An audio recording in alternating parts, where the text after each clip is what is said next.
Hey everybody, and welcome to the third and final mini-lecture of the week. Consider this mini-lecture to offer some comparative outcomes of what very easily could have happened to the US, through the examples of other major industrial economies in the world. Britain and France had been the victors in World War I, so much so as any country can lose millions of their young men in the slaughterhouses of industrial warfare and still claim victory. These two countries held the collective trauma of an incredibly costly and brutal victory. The Allied forces suffered a higher casualty rate and more overall deaths as victors than did the Central Powers, who were defeated. These survivors of the wars held a cynical view of the world, since so many of their brothers had died or laid maimed and disfigured in the trenches and mud, leading to a lost generation named for the survivors. Great Britain never really experienced an economic recovery and boom such as the Roaring Twenties in the US, and it felt the effects of the Depression similar to the US. Many men went unemployed, and industrial production slowed way down, and Britain lived through what they called the long slump, as the US had suffered through the Great Depression. France had a bit better overall experience in the 1920s, as its economy recovered quite a bit from World War I. The devastation following a war is often a great growth mechanism. Its overall economy grew until the effects of the Depression hit in 1931, and it went through several major riots and a series of governments during the Depression, eventually electing a leftist socialist government. But France also had to counter the influence of an increasingly bellicose Nazi Germany, while its population had little stomach for another massive war fought on its soil, understandably so. In Germany and Italy, the 1920s and 1930s marked the rise of violent fascism as a response to economic crisis. Following the 1919 armistice, which ended World War I, the Paris Peace Conference imposed a heavy war indemnity and war guilt clause on Germany. This devastated the economy of the Weimar Republic, leading to massive inflation, and the 1929 crash only exacerbated the economic conditions in Germany and led to the rise of the fascist Adolf Hitler and the Nazi Party. In 1934, the Nazi Party held a majority in the Reichstag, and Hitler was appointed Chancellor. Hitler used a classic tactic to work Germany out of its economic crisis. It consists of several steps. Find a minority population, in this case people of Jewish descent, that is easy to demonize, and blame them for economic woes. Use blatant nationalism to paint this population as an enemy, who is simultaneously evil and responsible for all of the nation's problems, and also somehow racially and genetically inferior. Declare that Germany had been weakened and embarrassed. Point to the militarization as the solution. In Hitler's case, he laid out his positions in his prison manifesto, Mein Kampf. His ideology was that industrialization and urbanization had weakened the Aryan race, enslaving them to the bankers and moneylenders, who Hitler claimed were part of some vague international Jewish conspiracy. The solution, therefore, was to clear Lebensraum, or living space, in Eastern Europe, and to return to a much more strong and natural state out of the enclaves. The Nazis also really liked methamphetamine. The Nazis began remilitarizing and expanding, in a war where Europe stood by. In 1938, at the Munich Conference, British Prime Minister Neville Chamberlain declared that by appeasing Hitler and carving off parts of Czechoslovakia, they would have, quote, peace in our time. By September 1939, Chamberlain's words rang hollow as the Nazis invaded Poland.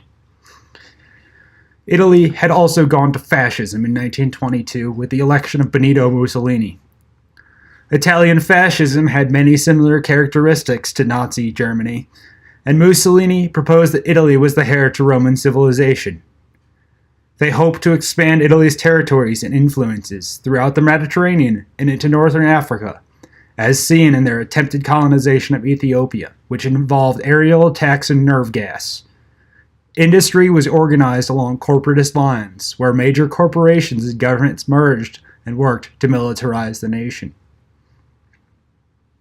It was economic growth and national revitalization on the backs of non-German and non-Italian peoples.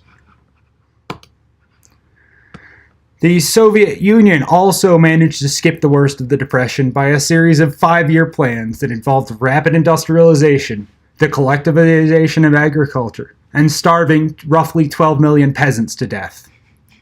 100 years ago, Tsarist Russian Empire was collapsing in a combination of the revolution, devastation on the Eastern Front, and the Bolsheviks of Lenin seized power in the October Revolution. It was brutal. After Lenin's death in, I think, 1927, Joseph Stalin came to lead the U.S. as General Secretary. He was an alcoholic, paranoid, and brutal man. And the USSR was a paranoid state, replete with an internal repressive policing system. The Soviet Union embarked on rapid industrialization based on state-dictated production quotas and transformed Russia from a relative backwater into an industrial state. Collectivization of agriculture involved the abolition of private land holdings and the transition to large-scale agriculture. Many of the plans for agricultural collectivization were actually hatched in a Chicago hotel room by men who had never been to the Soviet Union. This collectivist agricultural vision was further influenced by M.L. Wilson, the chair of the Department of Agricultural Economics at Montana State University, and I initially wrote this lecture from the building named in his honor.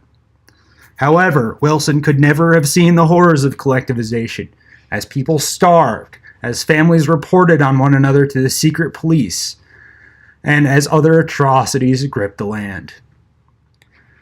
Stalin entered the late 1930s by purging much of the officer corps of the Red Army, and by attacking and imprisoning anyone even vaguely seen as a rival. Collectivization resulted in a major famine, with Stalin perpetuated as a means to rid himself of surplus populations. The Great Big Book of Horrible Things, a collection of statistics on genocide and other atrocities, puts Joseph Stalin as number 6 on its list of atrocities, with a total death toll of approximately 20 million. Before Hitler invaded Poland in 1939, his foreign minister, Ribbentrop, met with Stalin's foreign minister, Molotov, and signed the Molotov-Ribbentrop Pact to jointly occupy Poland. Hitler invaded on September 1, 1939, and the Red Army met them halfway, having invaded 2 weeks later. I guess the genocidal dictators can agree that massacring civilians is a great way to pass the time, even if they disagree on economic policy. Japan had also rapidly industrialized, beginning with the Meiji Restoration in 1868. China and Korea had some major problems with this process, mainly because of Western imperialism and Japanese imperialism, whose government took a rigidly racialist ideology from the West and adopted it to declare the Japanese people as superior and deserving of suzerainty over Korea, China, and Manchuria. A cadre of right-wing ultranationalists, criminals, drunks, and misfits formed the Kwangtung Army in Manchuria and manufactured several major incidents that led to the outbreak of the Second Sino-Japanese War from 1937 to 1945, which was part and parcel of the Second World War. They even had their own unit of mad scientists running around, which used human subjects in vivisection experiments and played around with biological weapons and syphilis.